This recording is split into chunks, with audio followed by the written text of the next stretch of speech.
Hey, everybody. Hello. Welcome. We've got another screwed up guy to talk about today. Or do we ever? That's the way to open Oh my God. This guy right here. Okay. So for those of you that are true crime fanatics and serial killer groupies, we've got a very special person to talk about today because he is just special in all the wrong ways. We are talking about the Happy Face Killer, Jefferson, Keith Hunter Jefferson. Oh my God, this guy. Who wants to kick this thing off? Name, huh? Yeah. Dude. Talking about it earlier. What a weird middle name to have for a serial killer. No shit. Your middle name is Hunter. What's up, Sean? That is like so, what is the word I'm looking for? Ironic. Yes, it is. Because he hunted his prey. Well, most of them he just walked up to him, picked up because he had, I don't know. All I know is he was like about 6'8", and he was a big, huge bastard. Yeah. And when he was growing up, I'll let you go into more of the dad. I'm going to talk about his brothers real quick. Yeah. He was so big, he was bigger than all the other kids. So they called him Igor, or Ig for short. Oh, God. So that's our new hashtag this week is Ig. Ig. Oh, jeez. Yeah.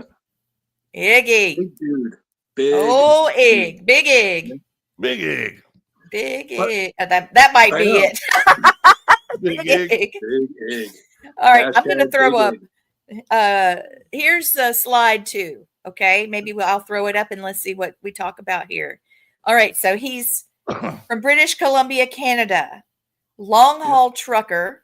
Seems like a normal guy to friends and family, but he had those violent tendencies, animal cruelty and isolation. Now what Blaine was telling me some of the stuff he did. Oh my God. I'm Guys. gonna bring it up just for content purposes.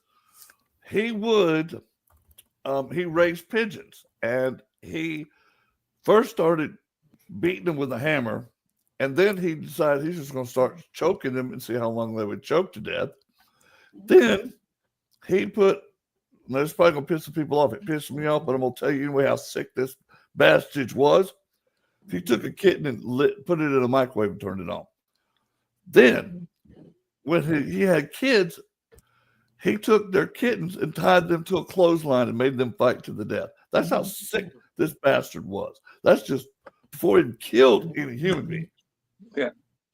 But, like we were talking about, we're right from the beginning, his childhood, he was bigger than everybody. They picked on him to the point he couldn't make any friends. So he felt I'd rather be alone and isolated in that. But he would get really angry. But as soon as he'd get angry, his father would be there to beat the crap out of him for being that way, his alcoholic father. But his grandfather was just as evil. It's almost like that ancestral trauma that keeps happening over and over again, and it builds and it builds. But the thing is his grandfather beat his father and his father beat him. But the weird thing about it, him being a serial killer and all those crimes that his father and grandfather didn't do, but he never beat his children, but yet he was a serial killer. So it's so weird how that skips, that generational skip or anything like that. Well, even worse, though, his dad actually electrocuted him with a battery. They was fixing a truck, and he wasn't holding the flashlight right or something, so his dad shocked the living shit out of him with jumper cables. Yeah. So being picked on, your own brothers aren't even supporting you. You're growing up isolated, your cruelty to animals. And, we've talked about the triad. There she comes. There she is. Hey, Gwen. I see her now. Yeah. We thought you didn't love us no more. So she was still partying. Yeah.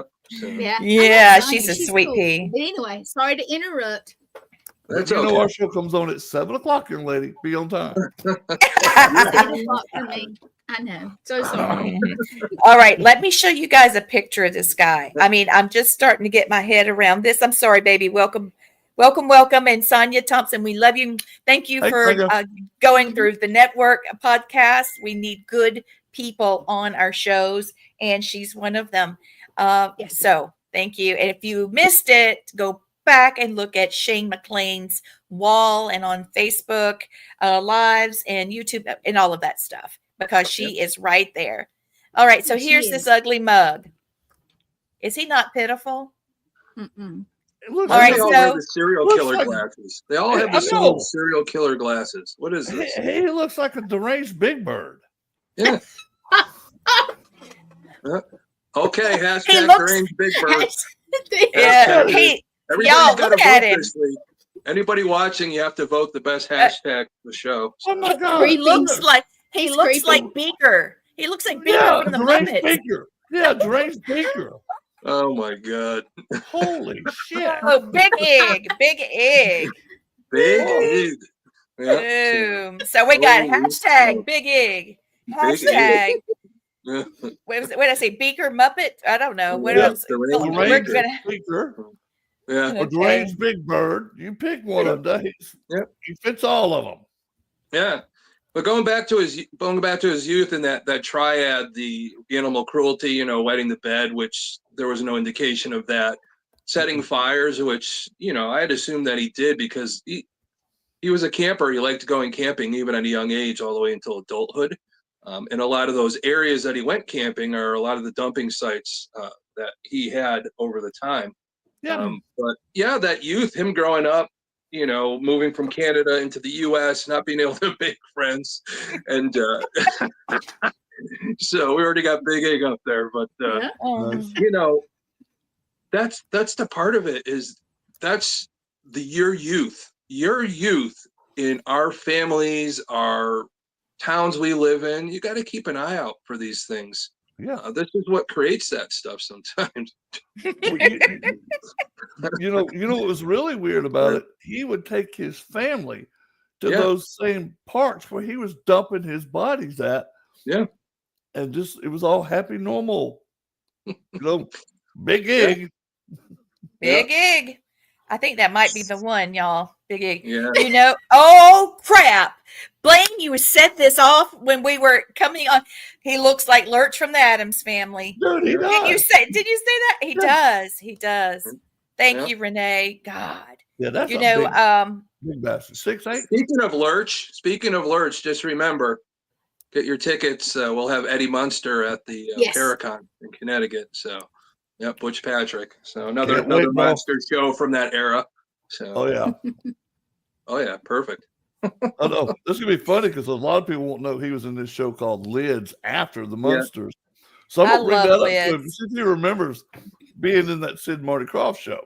Yeah, I know Blaine's gonna have to bring up you'll have to bring a picture of him on the show so you can Dude, autograph. I wish I had one. Yeah, gotta find one online. I'm They gonna print it out. find a comic book of Lids, and I'm gonna get my little Wolfman doll. Yeah, Wolfie. That is happening. Wolfie. I wanted one my whole life. It's happening. Yeah. eBay, here I come. Oh Lord. Yeah, but Nice. yeah, I tell you, this guy, there's so many layers to it. You know, the fact of the matter that, you know, a lot of it was more talked about because of his daughter, Melissa Moore. Melissa Moore, yeah. She decided to become an advocate for, you know, victims and also family members that are victims and had to grow up with serial killers or murderers or anything like that. She wrote she wrote a book, Shattered Silence. She was on a whole bunch of shows, you know, Dr. Phil, Oprah, 2020, all these things. You know, she brought it into the forefront. You know, it's a double-edged sword when you do that because you're making people more aware of your background and people lash out.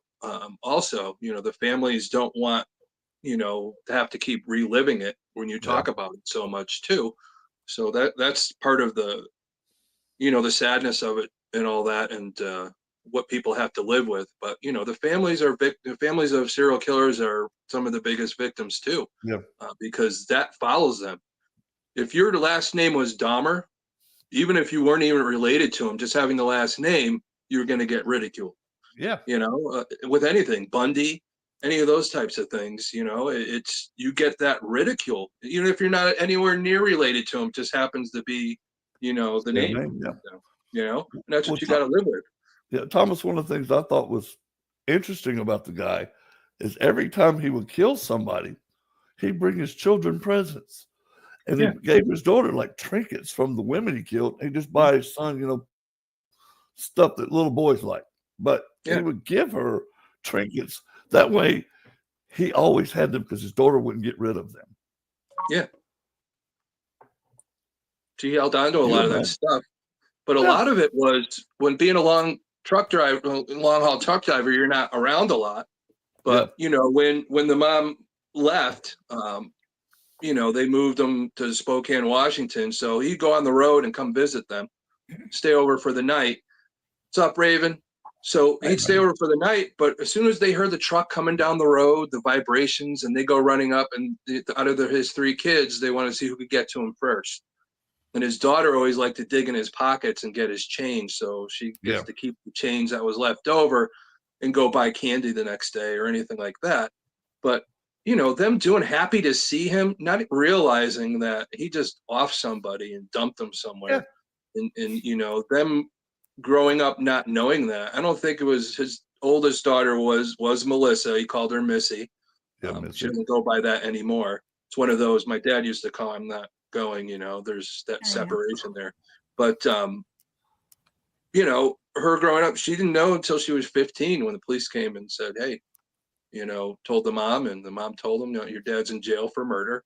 Yeah. And, you know, that goes from there. And she really only went to see him in prison twice. And the second time really what made the decision that she needs to separate permanently. Just by the way, as she grew up, the way he talked to her, very chauvinistic.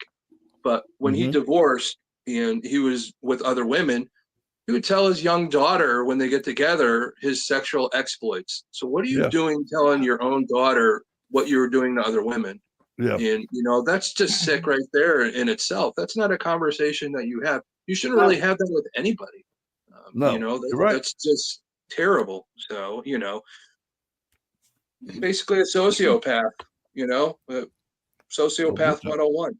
You know, Well, he you know, did have it's feelings for his family, but he really had feelings for nobody else. No, So, the only one he loved was his children. Everybody else, to hell with them. Now, but even his relationship with his children was weird. He was still verbally abusive, but he wasn't physically abusive. Yeah.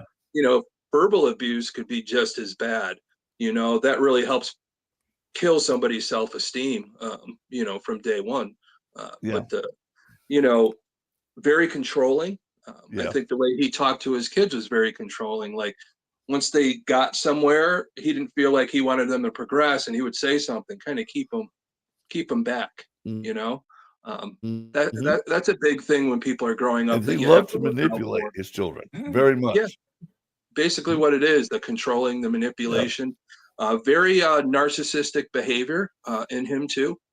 He says him and his wife really weren't getting along for a while because he was never there. It was always about him doing what he had to do, and the relationship was numb. And you know, then the women started calling the house saying I'm his girlfriend, and she had to say, well, I'm his wife, and they hang up. And that pretty much stopped it there because, you know, I care about your children because they're your blood, but your wife really isn't your blood. And, you know, you treat her that way. And it just goes to show you that is very a narcissistic type of thing to do.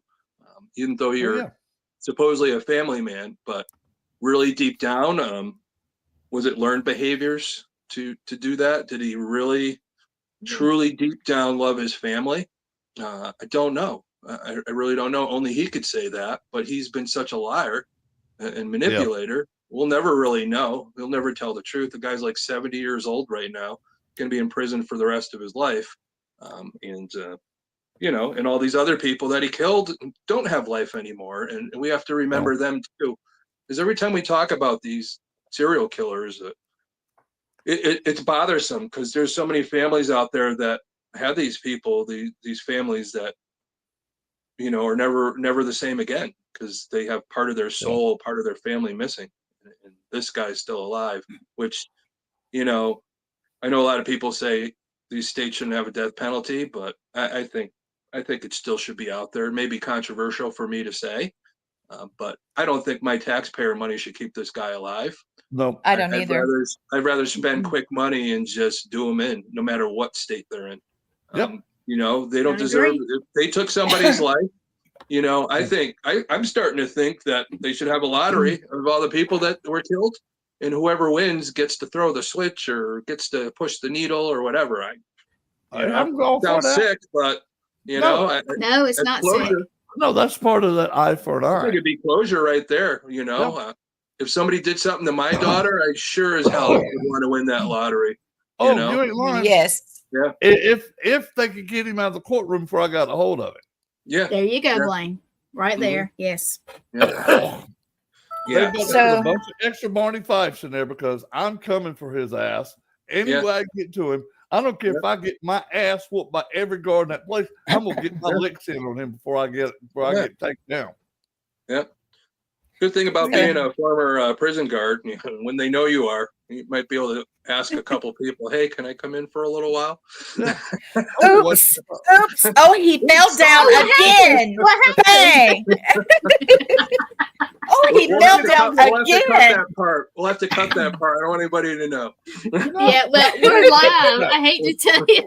Oh, no. Jack shit. No. I'm in trouble now. No, no, Yeah, you're right. I'm gonna lose yeah. my You high got- security clearance with that. Hey, happening. I've got mine. And I'm saying this. Mine's higher than yours. So I got Yeah. a top secret security. Yeah, clearance. yeah, that's right. I remember we But- talking about that. Yeah. But him, So here, let me throw up slide 2 because I think you're about to say it, Blaine. Yeah. No, we talked about him being. No, that's not slide 3. Excuse me. All right. So we have 8. Were you just about to talk about the women, Yeah, no, Blaine? Oh, sure we will. Blaine. I Okay. was, but I will. was. I wasn't. Definitely. Go ahead, Blaine. What I was going to say, that he used his children is like his little lifeline. He would always go to them after he'd kill somebody. Yeah. And he preyed on their naivety, being young kids. Like he said, she saw him twice in prison. Once when she was 15 years old, right after he got arrested. And I think she was in her 20s, right before she had her first child. Yeah. That she went and saw him. So now go ahead, Lee. Sorry. Okay. Back to the big egg. Yeah. All right. So here he is holding his little girl, just like Blaine was just talking about. You know, the kids were his moment of being normal. But then he even brought and there, look at her over there to the left. Isn't she beautiful? She's gorgeous. I hate that she's had to have this in her life. I really do. But so he killed 8 people that we know of, right? Yes. And that we know of. Let me get back up here. What he admitted to, yeah. Yeah. Right. That they're able to Possibly prove. more. And Yep. he strangled them. And usually when it's hands-on, vulnerable women, sex workers, hitchhikers, you know, usually that means that it's a gratification, a physical Yeah. gratification. And that might be why he's bringing his family to the locations afterwards, because Yep. he wants to have them there and feel the gratification of what happened there before, so he can be maybe trying to feel normal or happy. I'm happy I've done this thing here, you know. I think he did it for his thought that it was an atonement for the crimes he committed. And not only did he strangle his victims, he beat the living shit out of them. Yeah. To the point where he could have killed them just by beating them. He beat them so hard before he choked them to death. He's a big man. You know what's interesting is what I see is every time he killed somebody and he came home to the mom's house to see the kids, it's almost like we look at this way. When you do something bad, let's say a Catholic, you go to the confessional, right? Yeah. The kids are almost his confessional in a way. Yeah. You know, Yes. that also, you know, it's so weird how people, you know, in his interviews, he tried to justify all the murders. Yeah. You know, oh, she was doing this, so I said, well, you can't do that, and there was an argument. It says, well, I'm gonna just get rid of you. And he said one of the women said, I don't want to be here anymore. Well, if you don't want to be here anymore, I could kill you. And she says, bring it on. So thinking he's joking, and he actually killed her. So there, you know. You know, too, he videotaped himself after every kill. Yeah. Because he didn't want, when TV finally called a hold of him, he didn't want his story to be told wrong. He told his own story, videotaped himself, described how he picked them up, how he tortured them, how he beat them, how he killed them, and where he dropped their bodies. And he left little clues to know it was on him. Like one victim, he ripped her zipper completely out of her pants. Yeah. And I'll get to this. That woman. Now that's a lot. Well, yeah, that's a whole lot. Well, this is funny because they had this lady confess that her and her boyfriend were the one that killed her. She didn't know nothing about the happy face on the body, had no clue about it. She was only there to get away from an abusive relationship. So she turned her abusive boyfriend in as helping her kill her. And they got convicted. Yeah. And it pissed off Keith bad because they were taking credit for his kill. That was they're getting credit for his stuff. Yeah. For his pride level. You know, you don't mess with a serial killer's shit. That's their kill. That's right. That's their ego. Now you're trying to take away from their ego. Well, that's the And control. That's the control. He doesn't want anybody to have control over what he's doing. And the thing is he went into on his trucking route, he went into a bathroom and carved in there, that he was the actual killer. yeah, But then the and little in smiley detail. faces, the reason why they call him the happy face killer is he started writing letters to the Oregonian, the papers, and all that, and always ended it, block letters, so they couldn't really track his type of writing if he was ever, caught. But he would put the little smiley face on, and there was a younger reporter that gave him the happy face killer moniker before he was captured. So let me show you guys this one real quick because I think I might have missed bringing up a slide. I'm trying to time it. It's not always easy, so I apologize if I'm missing something. So the happy face signature, he sent letters to the media and police, and he signed them with a freaking smiley face. Yep. He taunted law enforcement and claimed additional murders, so they dubbed him the smiley face killer. Okay. Happy face, yeah. Happy face, yes. Check this out. I would like to tell my story. I'm a good person at times. I've always wanted to be liked. I've been married and divorced with children. I didn't really want to be married, but it happened. I've read your paper and I enjoyed it a lot. Oh, see what smiley face. I want to be liked. And it's all about that. It is. It's narcissism. Yep. It's it happens in anything. Even there's people they want to be famous. They want to be known, whether it be famous, infamy, or whatever. It's that wanting your name out there, and no matter what way it is. But for him, the way he was brought up, he was bound for infamy to begin with, and that thing. But so much with this guy. I mean, you're peeling the onion back. Yeah. There's so many layers to it. Just basically pure sociopath, if ever there was one. So. This is the funny part about it. He wanted to be a Canadian mounted police officer. Yeah. And he did everything he was supposed to do to get in there, but he hurt his shoulder during training for it, and they dismissed him because that shoulder was not serviceable for him to be a mounted. So between that and his wife leaving him, that set him off from his childhood angst. And he just said, you know what? Screw this. I'm going to go have fun now. And he would just pick up women, either kill them at his house or kill them in his truck. Yeah. Ooh. Yeah. It's that trigger. We talk about it. Remember, we talked about the pattern and what's the trigger to make somebody go off, and that really is a trigger right there. You possibly won't see your kids on a daily basis that you supposedly care about. And the same year of his divorce was finalized was 1990. That's when all the murders started, all the way through 95. His final murder being, a girlfriend that was living with him that he was trying to help out. They got in an argument, he killed her, but that's ultimately he got questioned. And that's when he knew the roost was up. So as they're questioning him, they let him go, but he knew that sooner or later they're going to get him. He tried to commit suicide twice after it, failed. Then decided, well, they're going to get me sooner or later. I'm just going to turn myself in. And we talk about earlier is, the co-ed killer, 6'9". This guy's like 6'8". I don't know what it is about tall serial killers, but they seem to like to turn themselves in, I guess, which I guess is good. The higher up you are, I guess, the more likely you are to turn yourself in. So, but just nuts. Yeah. But it's funny. Go ahead, Lee. I'm sorry. Here's 5. Well, I'm trying to pull it up. Wait a minute. Lee, you were one of his victims.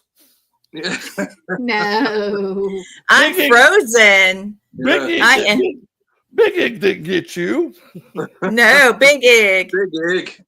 I am frozen. It's doing a really weird thing on my side. Gwen, would you put up slide 5 and 6 for me? I'm going to refresh, see if I can get back. That was funny. Big Ig. Big Ig didn't get Big Lee. Yeah, that's the people that confessed to the Tanya Bennett murder, the first one. And that's why, That's another thing I'm going to get at after we get rid of the slides. I'll tell you a little bit of my theory on that. All right. Lee, you back? Not yet. I'm back. There, I'm back. there she comes. She's All back. right. Okay. There you go. Thank There's you, your hon. slide. You're welcome. So we just talked about that, but I wanted to throw it up here because it created a controversy about false confessions and justice system flaws and things like that. Mm-hmm. Ready for 6? Yep, go ahead. Yep. Multiple life sentences.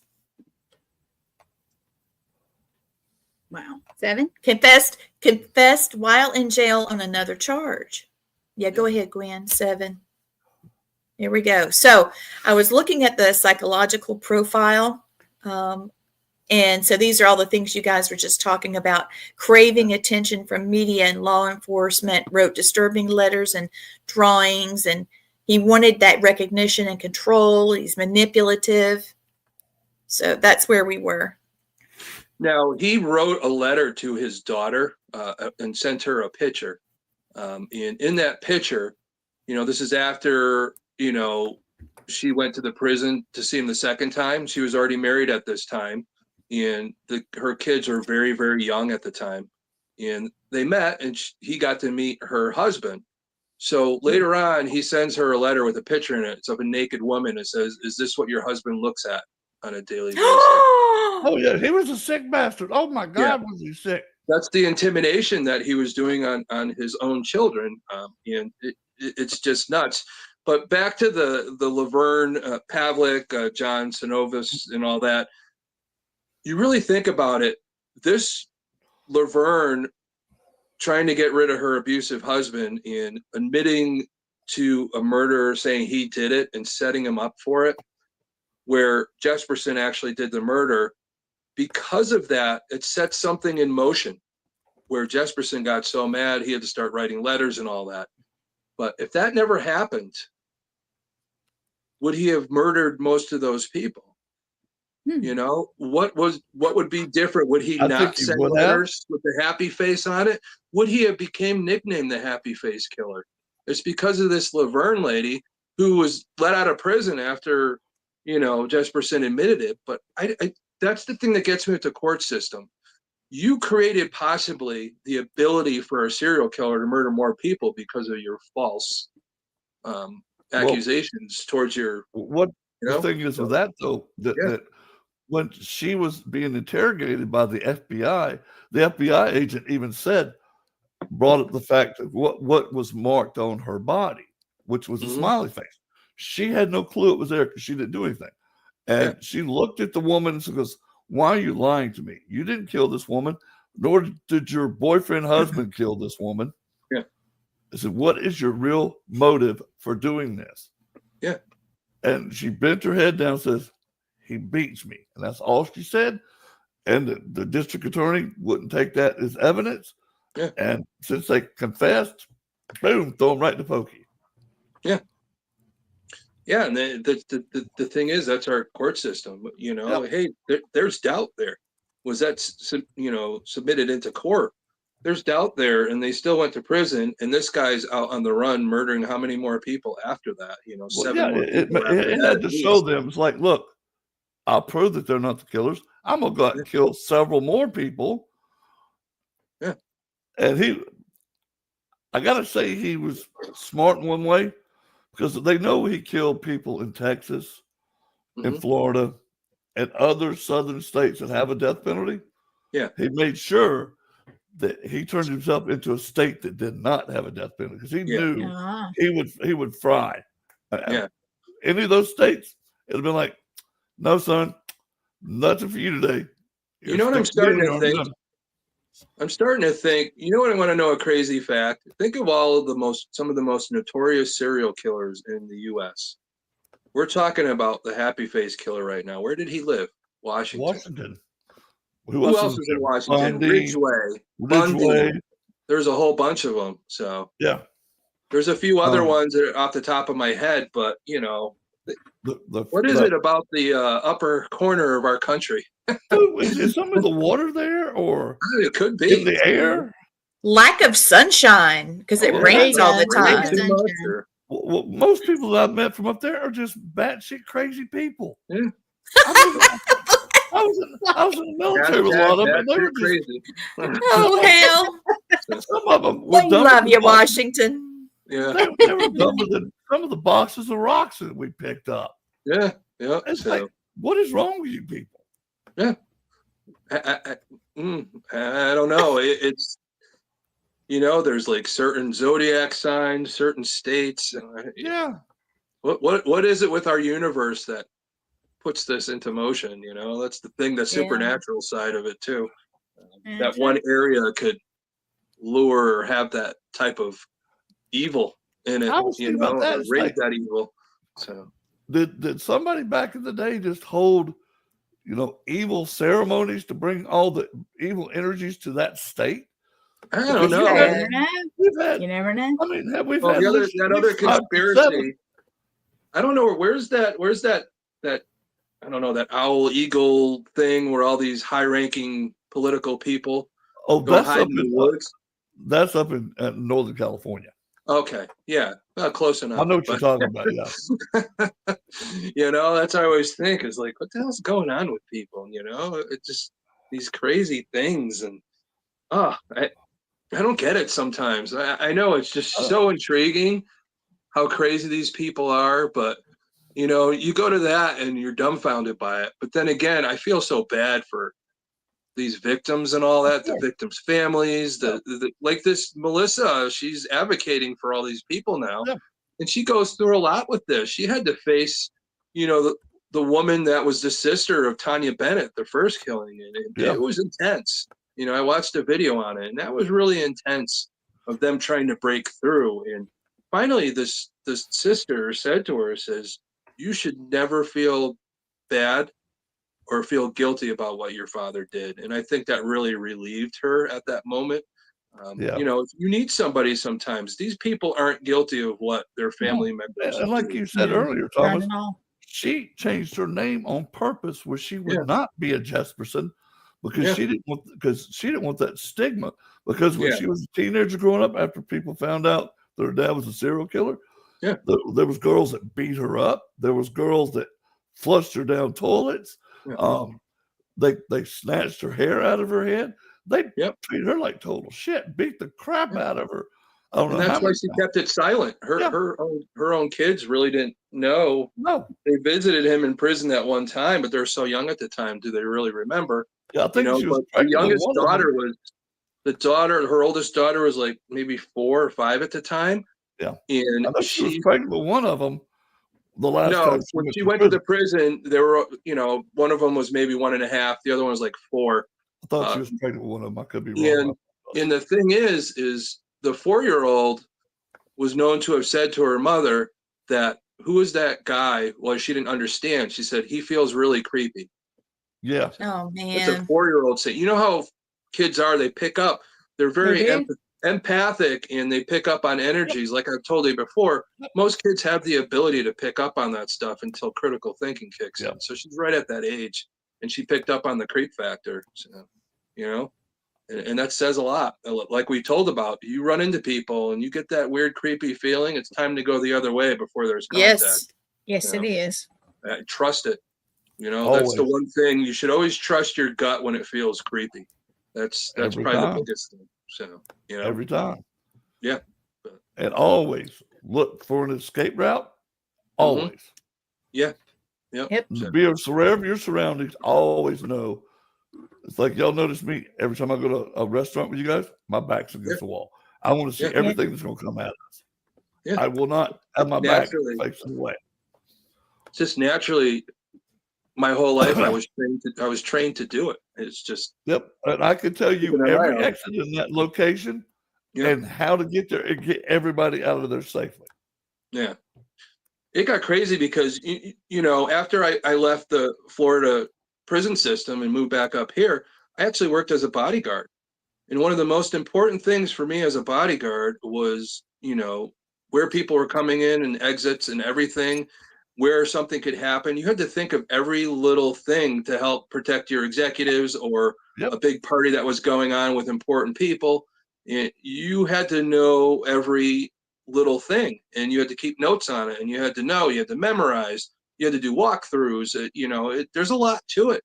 You know, what Secret Service has to do is even more, but you know, it's incredible the amount of time it goes in to keep somebody protected. But just naturally doing that for so many years, it's part of me. It's like walking. I just naturally. You know what it does for me too? It's like when I do a paranormal investigation, I'm doing the same thing you would do. Like we were bodyguard, and now I'm bodyguarding all the people that are with us. Yeah, I'm looking for everything that's a hazard, everything that's that could hurt somebody. Yeah, looking for ways for people to get out, just in case we need to get out quickly. Yeah, and not hurt each other. I mean, that's stuff that I think about.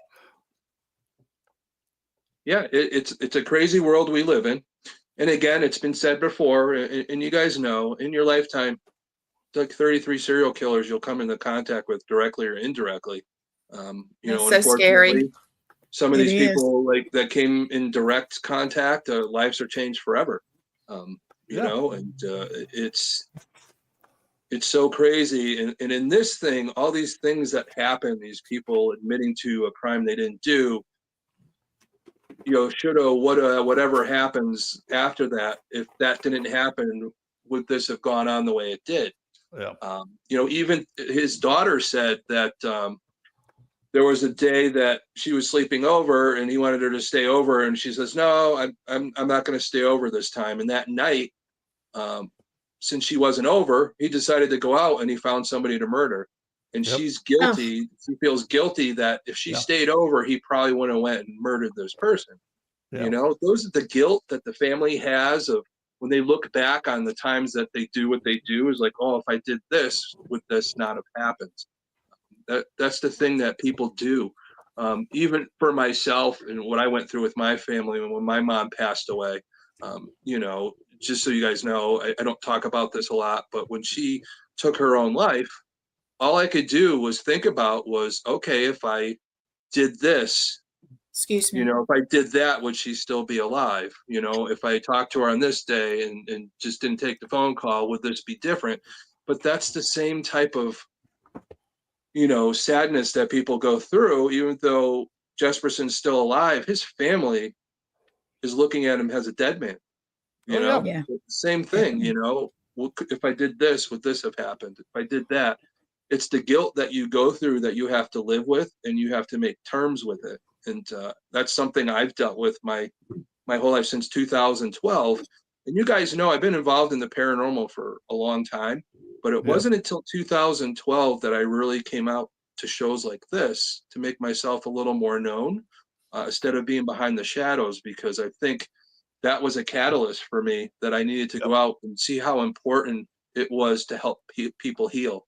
What I went through, tell my story, and tell the stories of other victims like this, you know, and other styles of things that I'm well versed on, putting the knowledge out there, teaching. I think it's important. And like I said to you guys, when I tell you this stuff, you guys go on a trip and you see things happen. It's just how you pick up things. When people are telling you stuff, it helps you on your own journey.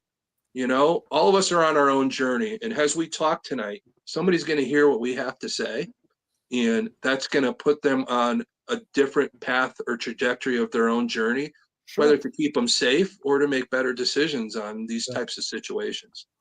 Well, you know, one of the things that Melissa, his daughter, when she talked to him in court in prison one time, she told him that when she was 15, she had to have an abortion because she was raped. And she looked right at him and goes, what happened to me, you were doing to other people.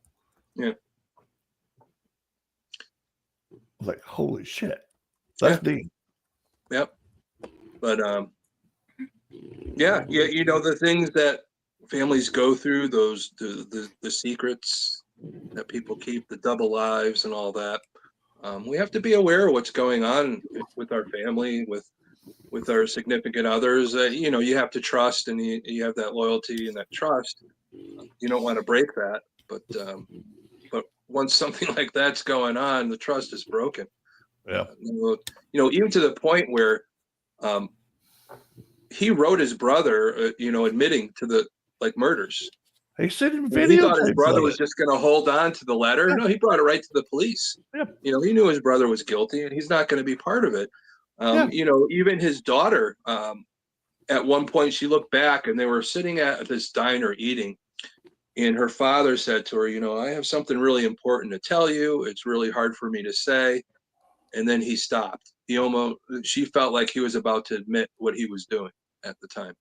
Oh, wow. You know, it's almost like he felt guilt for a second there, but then decided, well, you're probably going to turn me into the police anyway. And that's what stopped him. So here's you know how we always talk about the victims, okay? So here's victim 1 and 2. We talked about Tanya Bennett, and then there's an unidentified woman, and Jefferson referred to her as Claudia, okay? And then we have Cynthia Lynn Rose and Laura Ann Petlin. All right. And look, go back. He said he killed her after a dispute over payment for sex. Yeah. Okay. And then the other one, you know, while he was in the car, in the truck, you know, sleeping. Okay. Then here's this one, Carla or Cindy, and it's actually Patricia. All right. And then there's Suzanne, and she was left unidentified for decades. And then we've got these last ones, Angela hitchhiking, and then Julie Wingingham. That was the one she he had actually the relationship with. Yeah. You know, the weird thing is that his kids actually met her. Yeah. You know, like, oh, this is my new girlfriend. The kids got to meet, and then she ends up dead. So, you know, what went through the kids' minds? But I think as it was going on, that's when they came over and said, yeah, he's murder, and you know that. But yeah, the things that people go through, the families, the victims, it still gets me. But I think it's important that we do this show to help those people. Yes. You know, again, I always say we're not glorifying them.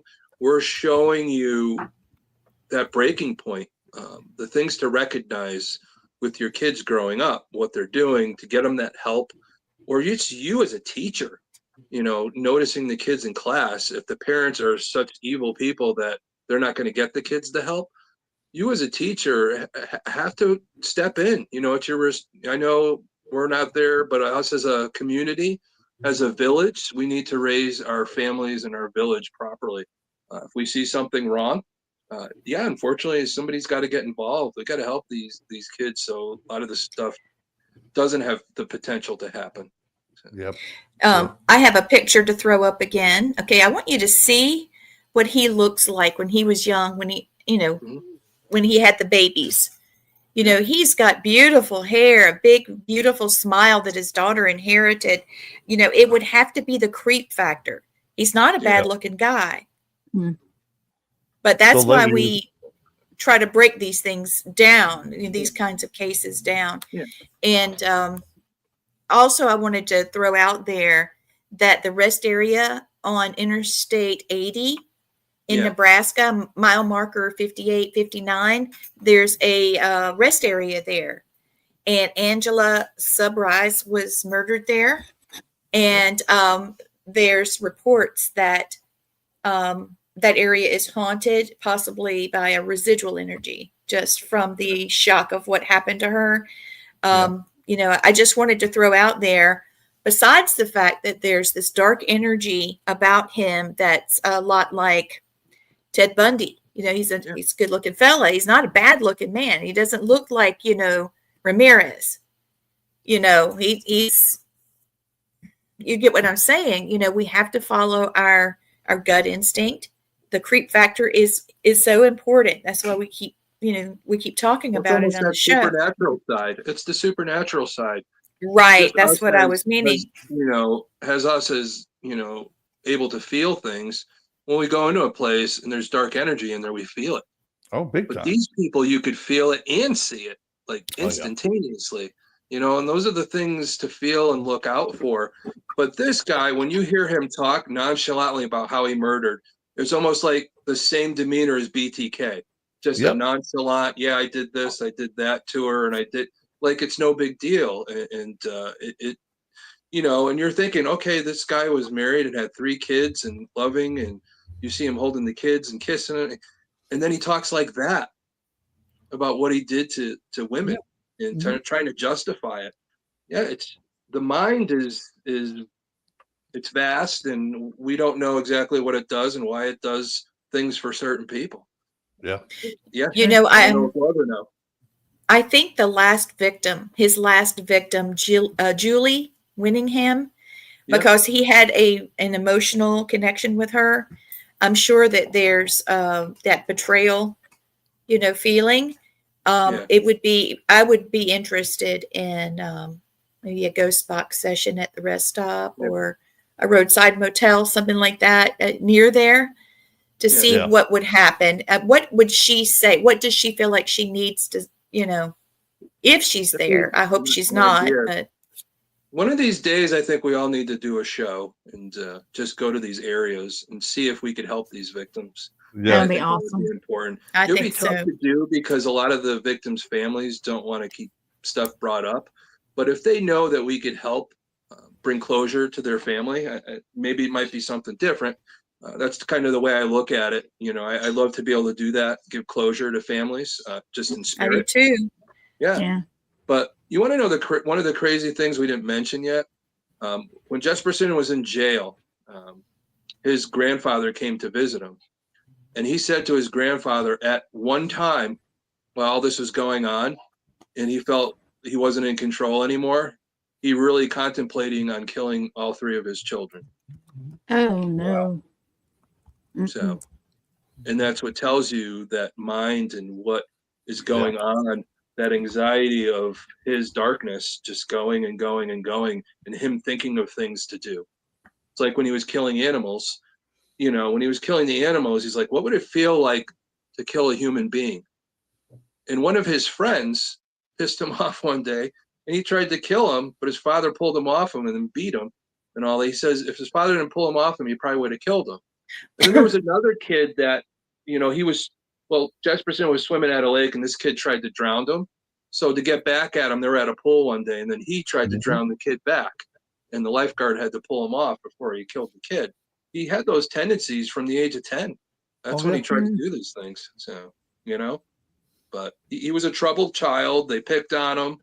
He tried to be quiet and do his own thing. But, people would piss him off, and that evil would come out at a young age, and nobody did anything about it. They decided, let's just call him Igor. Let's just call him Ig. Let's beat the crap out of him and think that's gonna change him. So, we got to. Do you know if he was really tall as a kid? Yeah. Yes. That's why as a kid? Yeah, that's why they called him Igor or Ig. So that's where we came up with sometimes people don't grow, as a child. They have to hit puberty before they go up. But he's big. He was large from the time he was like 9. He started sprouting when he was about 9. Ooh, I bet he did get picked on. Sure. This is the thing to really contemplate out there. This is why I tell family, with your siblings, you as parents and all that, if you could really push through your own traumas. If him growing up, if they gave him just a little bit more love, didn't beat him the way they did, got him help, didn't make fun of him, people didn't pick on him, maybe all 8 of those women would still be alive today. That's true. Even though he did it, that family pushed him to do it. Oh, sure. They're all equally. They're just as guilty. They're just as guilty. Yes, they are. In his family, his kids now and all that, I don't feel them guilty because I don't think they did anything to push him to do that. He was already broken. Yeah. Well, his older brother even said, I think he came out of the womb bad. His own brother. I don't think so. There's the other study done out of all the serial killers and all that, all the serial killers in history, all that had children, none of those children grew up to be serial killers. Yeah. So I don't think it's genetic. I really don't. I think there is a genetic predisposition for violence, maybe. Yeah. But I think there has to be a catalyst, and the catalyst is the way you're brought up. So I said his brother's the one that said he came out of the womb bad. His own brother said that. I didn't say that's what he did. what happened. No, because his brother is feeling guilty, so he's going to blame it on him coming out of the womb that way. But yet his brother is complicit Big time. in picking on him growing up to the point where he's part of it. He should feel just as guilty that he treated his brother that way. You know, we have to love our siblings no matter what they're going through. We have to support. We can't be part of the trauma. You know, the mother was non-existent. The father was an alcoholic. The brothers should have come to his aid. They should have known what's going on. They should have came together as a team to protect each other, and they didn't. Nobody was there to protect this guy, and because of that, 8 women are dead. Think of that, people that are watching. You know, so that's the thing that gets me. But you got to think of this too, Patrick. I mean, Thomas. Yeah. Well, you got to think of this too. Maybe that you didn't take up for the little brother because they were scared they would get the shit beat out of them too if they helped him. Yeah. Well, we could go another route. The people that were the easy victims that he chose. There's a story there. Why are they the underbelly of society? They were victimized and but they were growing up the same way. A lot of them, you know, a lot of people, like even we talked about Eileen Wuornos and all that, how she was brought up and became a sex worker. Were all these other sex workers abused the same way growing up to put himself, unfortunately, in that situation where somebody like this could take advantage of them? There's the shoulda, coulda, woulda, you know, but the fact of the matter is, you know, sometimes your life situation puts you in that. But like I told you, doesn't matter what you grew up doing, you're still going to come into contact, you know, by average, you know, indirectly or directly, like I said before, doesn't matter. But some people put themselves into more of that percentage and all that with what they chose or their situation growing up, what put them there. So that's the big thing that we have to think about as a society when we're looking at things. We're so divided right now in a society. And I think when we talk about this stuff, it needs to bring people together. People are so afraid to say something, you know? And then when these kids get older and you didn't say something, and then they, you know what, you didn't do your part. It could have been little. That little part, you helped somebody. You know, one kid just needed a hug because nobody was giving him a hug at home. Changes the whole trajectory of that young boy or woman or girl or whatever, that they don't become the serial killer. Sometimes it just takes a little, you know, little thing that changes somebody's life around. I've lived by that anymore. Ever since COVID, people are more so selfish now, and we can't be. We got to stop separating. We got to stop arguing with each other over the stupidest stuff. You know, again, we're talking about tonight, dead women, because somebody didn't say something. Somebody didn't do the little thing. Somebody didn't give this kid love. Even Eileen Wuornos, that one woman that, you know, treated her right. But hey, too late. We can't be too late. We got to do it early. We have to be encouraging for each other. So, exactly, like a Joe. Well, you know that he did confess to 160 murders. I think a lot of the serial killers, when they want to get into the public eye, they say that, but there's no evidence more than the 8. That the 8 were proven. Could there be? If you know, who knows? You know, if they find other bodies, you know, there's still the potential to match his DNA to it. Who knows? But there's still one of the 8 that hasn't been totally brought out on who they were. So, you know, still just a one name that he says it was, but still a Jane Doe. And even with our technology now, being able to pick that stuff up, you know, there still could be something out there. You know, it's our science as it gets better and better. And, you know, even with more and more cameras out there, it's less likely for some of these people to be so brazen. But it's still there. They're going to figure out another way. You know, even when people say, "Hey, take all their guns away," somebody's still going to stab you. So we can take every gun and put it on the moon, and a crook will have one tomorrow. Yeah, we're just disarming They'll just stab you. They'll just stab you. A bomb up. 3D print it. They'll 3D print a gun. You know, pop gun, frozen ice bullet. You know, something like that. Well, we are wrapping it up. Those of you watching, you got some voting to do.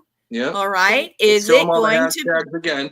Oh Leg of gosh, Joe we is got already so number many. one, so that wasn't part of Leg the of Joe will always be Leg Leg of of Joe is Joe. already Leg of number Joe. one That forever. will never go. Well, where Yeah. the heck is it? Oh, banners. Yeah. So Yep. we got the Leg of Joe. So that's a solid. But Big Yeah. Egg, Big you Egg. like Big Egg, Deranged Beaker. Is there Yeah. any other? I was think we the had other the one range that was- Big Bird too, but Yeah. Deranged. So they have to I hope- vote on Big Egg or Deranged Beaker. yeah. That'd be good. Deranged Big Bird, Yeah. Big Egg, Yeah. or Deranged Beaker. I hope I'm spelling these things right Oh. because that's not a word that you spell I out, don't know if right? Beaker is Beekeker, the cartoon. We'll have to look it up. Oh, yeah. Either yeah. way, could be. Well, I people don't got the remember, point. Well, but I was he's- thinking like a beak is Yeah. a B Well, E Beaker's A. the red. Yeah, And the he can one only go. Yeah. There we go. All right. Yeah. So, you guys let us know in the comments Yeah. below or send Yeah. us direct messages and we'll have our hashtag for next week. Who are we Yeah. doing next week, guys? I don't know. What Let's do you see. guys think? Have we done the East Coast for a while? How about Boston Strangler or Son of Sam? Yeah. I think Son of that's a Sam good will be one. good. Yeah, we haven't Way done to Son go, of Sam. Blaine. Will be good. Yeah, because I got Perfect. some questions about him, and there's a big supernatural thing Oh, in yeah. there. So Oh, I'd like to the dig big into time. that. Ramirez, Mhm. same thing as Ramirez. There was some Yeah. attachment to the Satanic Panic with him too. So, Oh yeah. Yep. oh, and there's one All right. cool story. There's one cool story about Son of Sam. I can't wait to tell next week. So Very everybody cool. tunes in for that. All one. right. So stay tuned next week for Son of Sam. Bye, y'all. Bye, y'all. Thank you for watching. All right. Let me get to the video. Boom. Out of here, guys.